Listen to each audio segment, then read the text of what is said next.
Meus irmãos e amigos, deem ouvido às palavras que vou lhes dizer hoje. Deem ouvidos, porque um dia vocês desejarão ouvir essas palavras e não mais as terão. Deem ouvidos, porque um dia vocês se arrependerão amargamente de não ter ouvido ou dado crédito às pregações desse livro. Aquilo que esse livro está nos dando como regra de fé, regra de vida. E hoje nós vamos à escritura do livro de Tiago, capítulo 4. E o título do texto é Submetai-vos a Deus. E o texto começa dizendo: de onde vêm as guerras e contendas entre vós? Não vem disso, dos prazeres que os vossos membros guerreiam? Cobiçais, mas nada tendes. Matais e invejais, mas não podes obter o que desejais. Combateis e guerreais, nada tendes porque não pede. Pedis e não recebeis porque pedis mal, para gastardes em vossos próprios prazeres. Meus irmãos, o texto está sendo claro ao dizer que o motivo de toda a briga, de toda a discórdia, de toda a confusão entre os homens é a cobiça, é o desejo de obter, é a ganância, é o próprio prazer. E a Bíblia também está dizendo que tal pessoa que age e tem essa conduta de vida está pedindo coisas a Deus de maneira errada. Está pedindo aquilo que Deus não tem o interesse de te fornecer. E diz o capítulo 4: adúlteros e adúlteras, não sabei que a amizade do mundo é inimizade contra Deus? Portanto, qualquer que quiser ser amigo do mundo, constitui-se inimigo de Deus. Meus irmãos, entenda bem, hoje infelizmente as pessoas têm buscado a Deus para que Deus possa então lhe dar coisas, para que essas pessoas possam ter uma vida melhor. O grande motivo das pessoas buscarem a Deus hoje, o grande motivo das multidões, das massas irem até o Deus delas, é para que Deus possa fazer algo em favor dessas pessoas. Pois eu digo que existem muitos deuses no mundo, e além de muitos deuses, muitos cristos, que podem sim atender a todos esses pedidos de prosperidade, de saúde, de fama, de dinheiro, seja lá de qual forma, de poder, seja lá de qual forma. Existem muitos deuses que estão aí no mundo a fim de produzirem todas essas coisas. Nós sabemos que a humanidade, desde o princípio, ela tem uma dificuldade enorme de adorar a um Deus que eles não conseguem ver. E todas as vezes que o homem ora a Deus e ele não recebe uma resposta imediata, ele levanta para si deuses segundo a sua própria cobiça. Eles levantam para si deuses que vão adiante deles, mas que não são do céu, não são deuses verdadeiros, não são deuses que têm o propósito de salvação, pois não há outro, a não ser Jesus Cristo, que possa lhe salvar. Isso o texto diz em vários lugares e não deixa dúvidas quanto a isso. E o que acontece? Todas as vezes que as pessoas se prostram diante de Deus e elas ouvem que o propósito de Deus nas nossas vidas é que nós venhamos ter o desapego em nossas almas, que o propósito de Deus na nossa vida começa o dia que nós morremos, que nessa vida a preparação é para que nós venhamos entregar as nossas vidas ao Senhor. E quando eu digo entregar, não é entregar apenas o último dia das nossas vidas, mas entregar literalmente a nossa vida ao Senhor, é entregar nesse momento a nossa vida ao Senhor, é entregar nos dias de hoje a nossa vida ao Senhor. Quando as pessoas ouvem coisas como essa, elas tendem a desanimar do Evangelho. Quando as pessoas ouvem que deixamos de ser escravos do mundo e agora somos escravos de Cristo, que nós não temos mais a nossa própria vontade, que o que vale agora não é a minha vida, mas a vontade de Deus, então as pessoas tendem a abandonar esse Cristo, elas tendem a esquecer o verdadeiro Deus.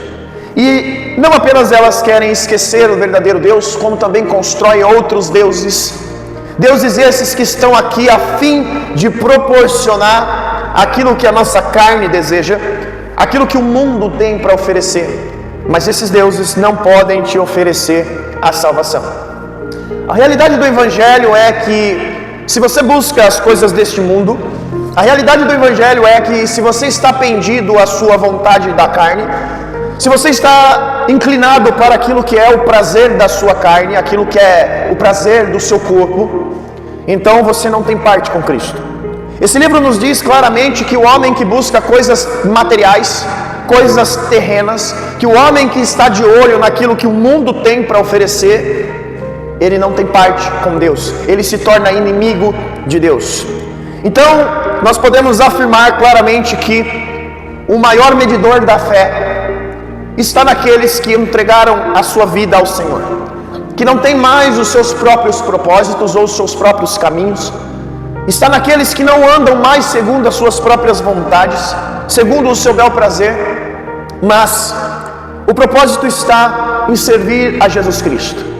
E pior, muito pior, é aqueles que acreditam que seguir a Jesus Cristo é frequentar uma igreja, um prédio, uma sinagoga.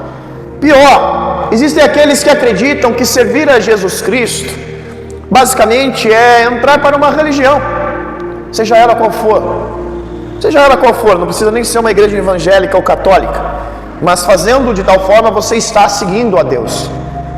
As pessoas não conseguem encontrar um Cristo escrito nas Escrituras, porque elas têm dificuldade de adorar um Deus do qual elas não podem ver.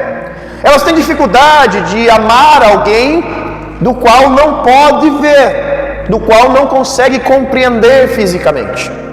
E por isso, por não terem essa fé dentro de si, elas estão buscando deuses segundo as suas próprias cobiças. Deuses esses que pode ser até o pastor da igreja, que se torna para aquela pessoa um mediador entre Deus e os homens. Deuses esses que pode ser um templo, aonde a pessoa acredita que ao frequentá-lo estará sendo abençoado. Deus esse que pode ser até o trabalho que a pessoa acha que Deus deu. E aí ela diz que aquilo ali é a maior bênção na vida dela, aquela profissão, aquele empreendimento. Deuses esses que vêm apenas para suprir as necessidades do corpo, mas não te falam em momento nenhum que você deve morrer e se entregar. Não te falam em momento nenhum que a vida nessa terra não tem sentido, não tem valor, se não for vivida para Deus. Eles não te falam de momento nenhum que você deve buscar as coisas que são do céu e não mais as coisas pertencentes a essa terra. Em momento nenhum eles vão te dizer que Deus não tem parte com aquilo que satisfaz o seu ego. Deus não tem parte com aquilo que satisfaz o teu orgulho. E quase nunca dirão a você que é necessário você se arrepender da sua vida na carne, que é necessário a cada dia você buscar viver segundo o Espírito. De maneira nenhuma eles vos mandarão a ir às Escrituras e buscar a verdadeira palavra, porque eles sabem que o dia em que disserem isso, eles perderão você para Deus. As pessoas sabem que no dia que elas mandarem você às Escrituras e dizer, se alimente, creia, elas perderão vocês para Jesus Cristo. Nós sabemos que ninguém pode ir a Jesus se o Pai não o guiar. Ninguém pode estar recebendo a Cristo se não for a vontade do Pai. Portanto, nunca imagine que se você tem algo de Deus em sua vida foi porque você produziu. Nunca acredite que se você está perto de Deus hoje é porque você quis estar. Porque nós mesmos, nunca, estando na carne, gostaríamos de estar perto de Deus. Porque como o texto disse, a amizade do mundo é inimizade contra Deus, pois não é sujeita à lei de Deus. Nós sabemos que a carne ela é amiga do mundo, e o mundo aqui está configurado na ideia de prazeres. E nós sabemos que a carne ama os prazeres do mundo, mas o Espírito despreza aquilo que é do mundo. Portanto, se vocês estão na carne, vocês vão morrer como a carne irá morrer. Quem vive segundo a carne irá morrer como a carne morre, mas os que estão no Espírito viverão eternamente, como o Espírito vive, porque o Espírito nos ressuscitará dos mortos, o Espírito nos dará a vida eterna. A Bíblia diz, sujeitai-vos pois a Deus, resista ao diabo e ele fugirá de vós. Está aqui mais para frente, sujeitai-vos pois a Deus, resista ao diabo e ele fugirá de vós. Então nós sabemos que além do desejo da carne, além de nós mesmos almejarmos aquilo que é errado, desde pequenos. Nós mesmos temos esse gosto para o lixo do mundo, temos esse prazer naquilo que é ruim, como uma droga que satisfaz o corpo e ao mesmo tempo o destrói. Assim é o pecado. E pior que isso, o pecado tem um ajudador, o pecado tem um líder, o pecado tem alguém que o dá força e que faz com que você ainda mais se afunde no pecado. As coisas de Deus são guiadas pelo Espírito Santo que hoje está na terra, e ninguém pode receber nada que é de Deus senão através do Espírito Santo. Por isso a maior vitória de uma pessoa, aquilo que pode ser contado como o maior valor, são dons do Espírito Santo. São coisas que o Espírito Santo traz em nossas vidas, e muitas vezes até a sua própria presença em nossas vidas. Mas também tem aquele espírito que habita nos filhos das trevas, que é o diabo.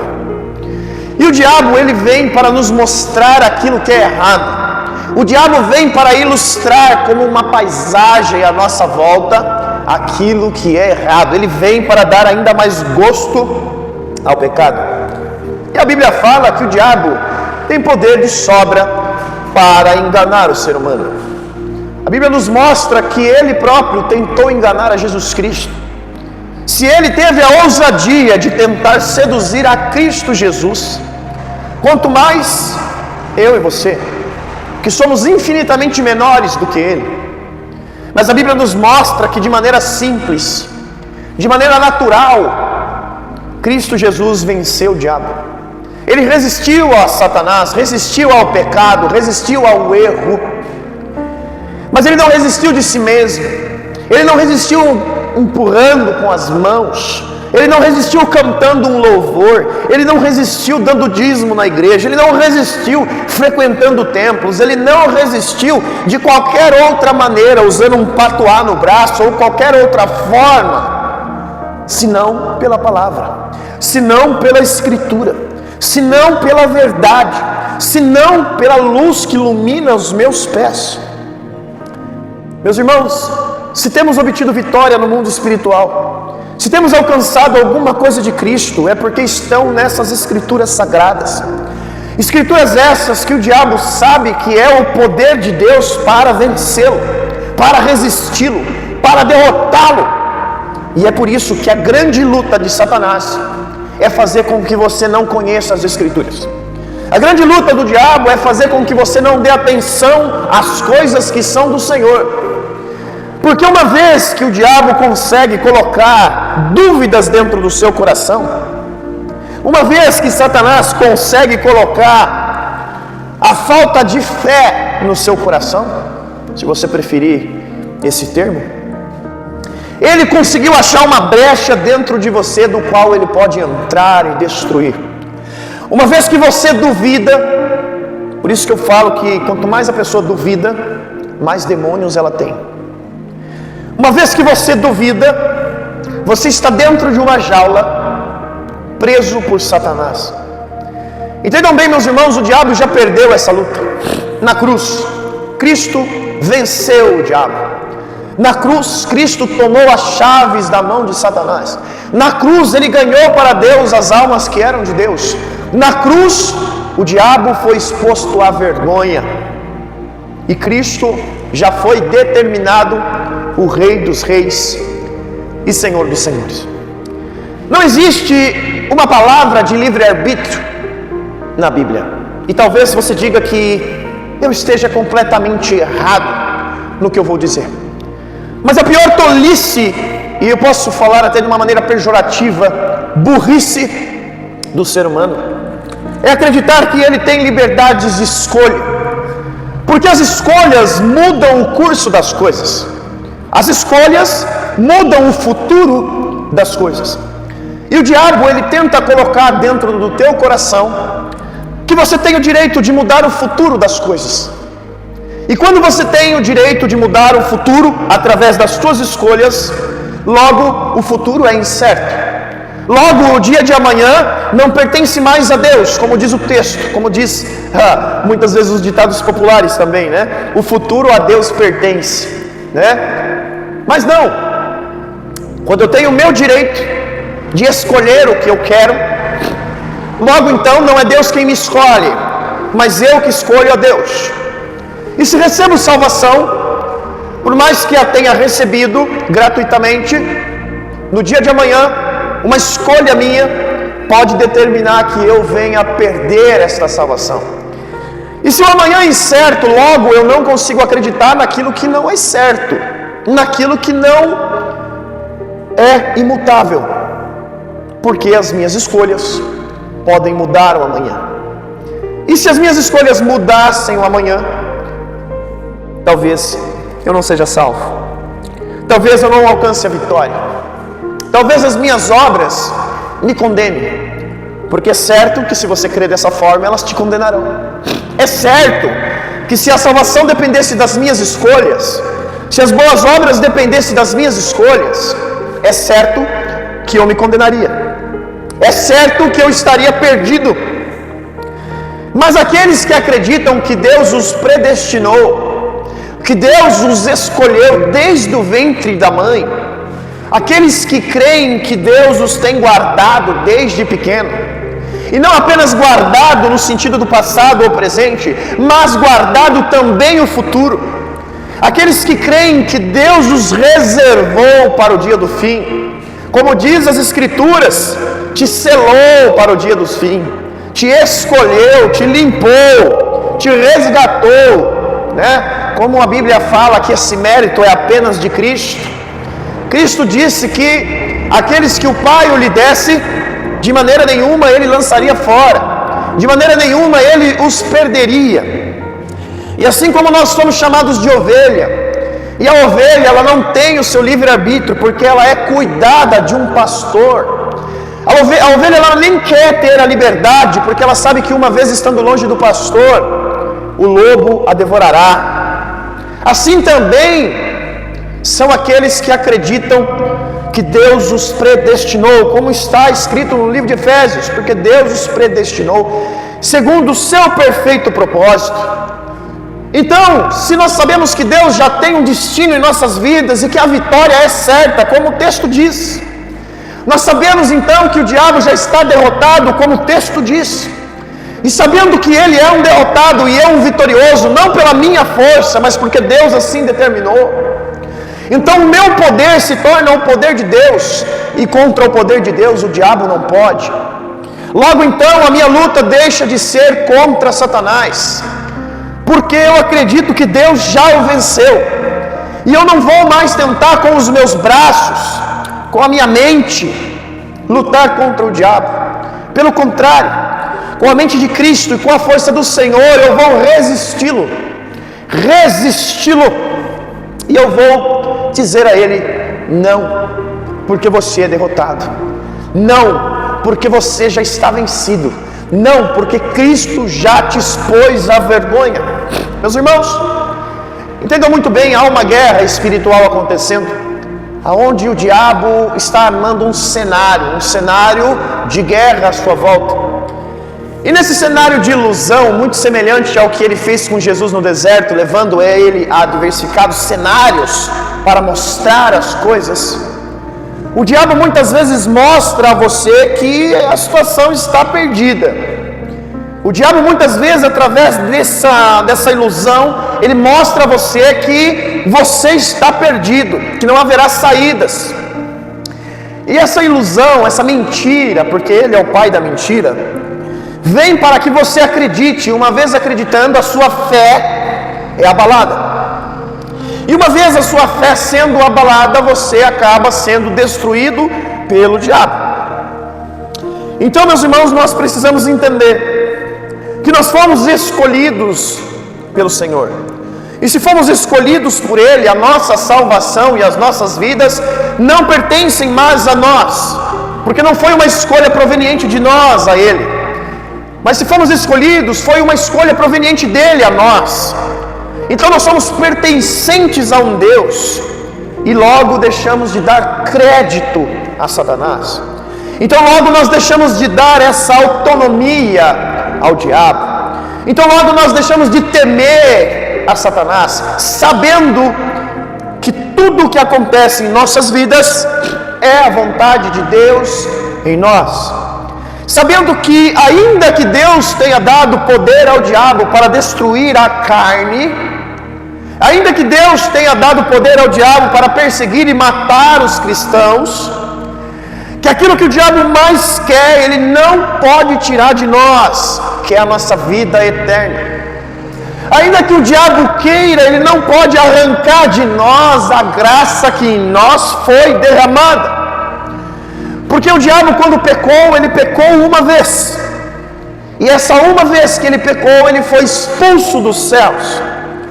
Mas Deus, em sua infinita graça, olhou para nós homens, que somos menor do que os anjos, consecutivamente menor do que Satanás também, porque Satanás era um anjo. Mas Deus olhou para um ser inferior como nós e estendeu a mão da graça, a mão do perdão, a mão da aceitação.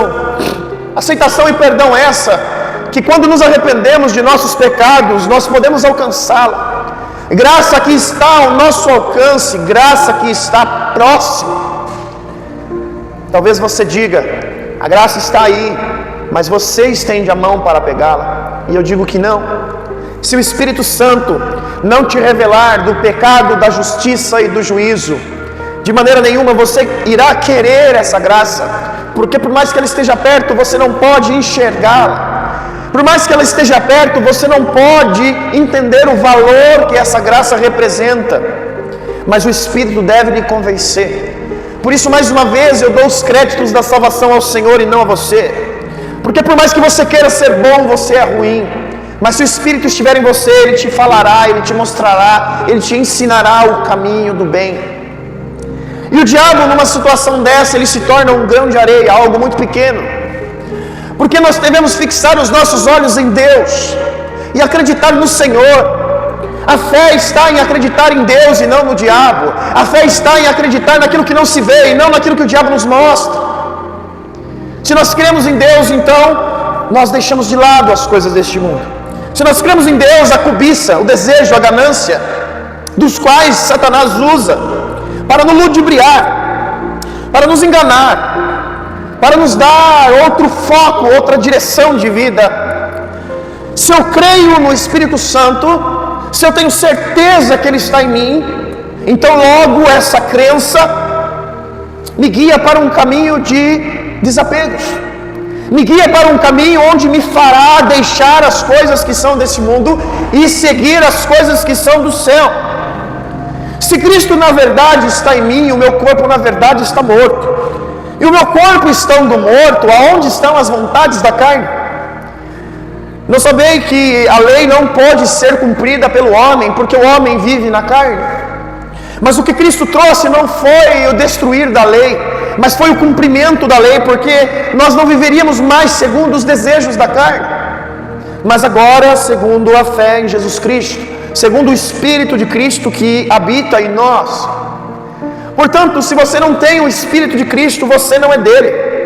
Como você pode dizer que tem o Senhor em sua vida? Como você pode afirmar que tem Cristo em sua vida, se você não o conhece? Se você não pode nem dar ouvidos às Escrituras? Se você não pode dedicar o seu tempo ao Senhor? Se você não tem paciência de ler sobre aquele ao qual você diz dar a vida a Ele? Como você pode dizer que ama alguém, mas na verdade nunca o quis conhecê-lo? Como você pode dizer que tem amores por um Deus do qual você busca apenas os seus interesses, mas não busca saber o que Ele tem a dizer sobre você? Como eu posso me relacionar com alguém do qual eu só quero tirar proveito? Não seria isso uma falsa amizade? Um falso amor? Você não estaria sendo enganado pelo diabo ao fazer essas coisas? Meus irmãos, tende por motivo de grande alegria ao passardes por todas as provações, sabendo que a provação da vossa fé produz a perseverança. E a perseverança, ela deve ter o final da tua obra, ela terá o final da tua obra. E quando você perseverar até o fim, você chegará em algo do qual os outros não chegarão.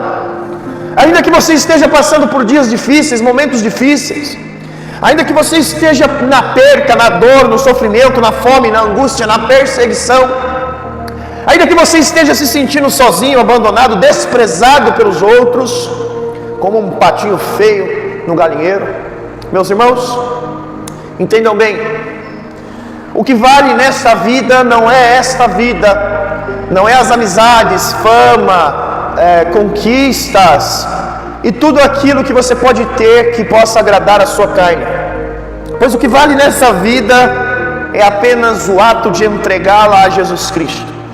O que vale nessa vida é apenas o ato da sua renúncia.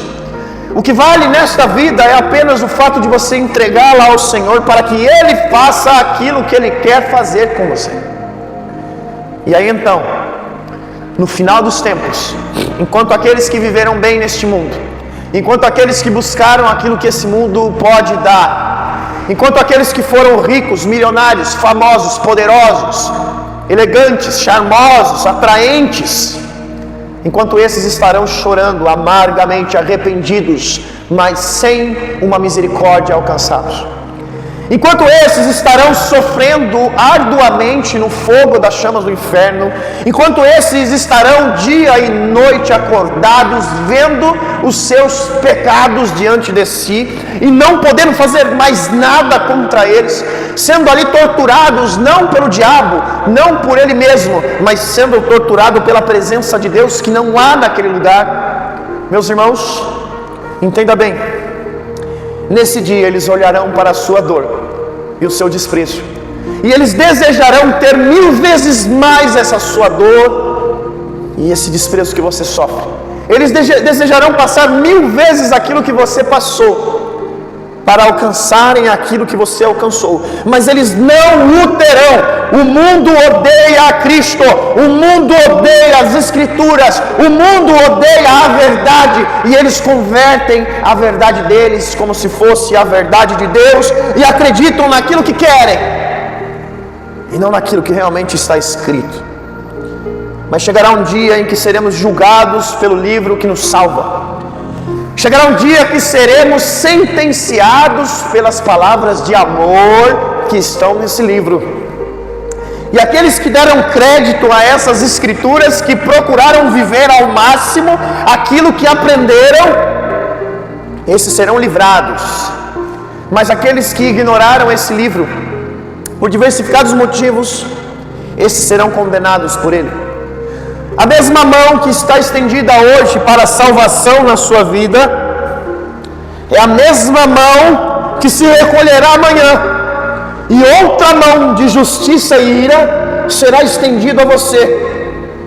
Portanto, agarre na mão da graça, se agarre nas mãos da misericórdia, se agarre nas mãos do arrependimento, e hoje entregue sua vida a Jesus. Deixe Ele fazer em sua vida aquilo que Ele quiser.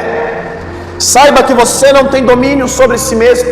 Se tivesse, talvez não teria pecados, mas o pecado está na carne e o desejo é para o pecado. Portanto, hoje há uma chance para que você se arrependa, uma chance para que você entregue o seu caminho a Jesus, uma chance para que você busque ao Senhor e o encontre, porque o Senhor está aqui e Ele te deseja.